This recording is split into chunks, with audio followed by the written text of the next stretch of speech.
बहुत समय पहले की बात है जब पृथ्वी पर असुरों का आतंक फैला हुआ था।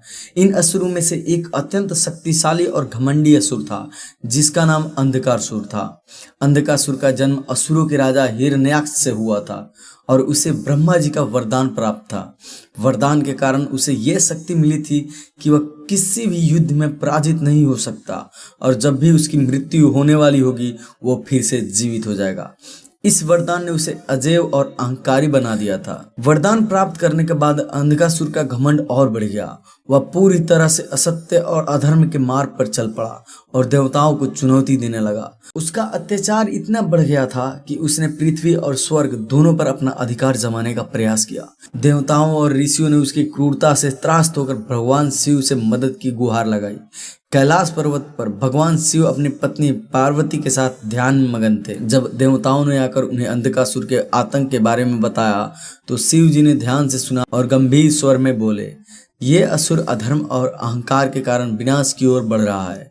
समय आने पर मैं उसका अंत जरूर करूंगा। असुर की शक्ति दिन ब दिन बढ़ती जा रही थी।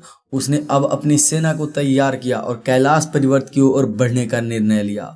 उसका उद्देश्य था कि वह भगवान को पराजित करके पार्वती जी को अपने साथ ले जाएगा, क्योंकि उसने सुना था कि पार्वती जी अत्यंत सुंदर और दिव्य है। उसके मन में यह अहंकार आ गया था कि वह किसी को भी पराजित कर सकता है, यहाँ तक कि भगवान शिव को भी। अंधकासुर की सेना ने कैलाश पर्वत पर आक्रमण कर दिया। शिवगण जो भगवान शिव के सेवक थे उन्होंने पूरी शक्ति से अंधकासुर की सेना का सामना किया, लेकिन अंधकासुर की शक्ति इतनी प्रबल थी कि शिवगण उसे रोकने में असफल रहे। अंधकासुर सीधे भगवान शिव के पास पहुंच गया और उसने पार्वती जी को अपने साथ ले जाने की धृष्टता की।